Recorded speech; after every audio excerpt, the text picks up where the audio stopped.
আমার মন বসে না শহরে, ইট পাথর নগরে, তাই তো আইলাম সাগরে, তাই তো আইলাম সাগরে। এই নীল জলেতে বাসাই দেব মনের ব্যস্ত, জল দিয়া পূরণ করিব হাজার স্বপ্ন কত।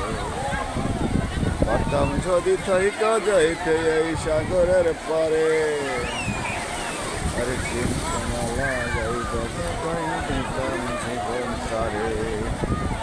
আমার মন বসে না শহরে, ইট পাথরের নগরে, তাই তো আইলাম সাগরে, তাই তো আইলাম সাগরে।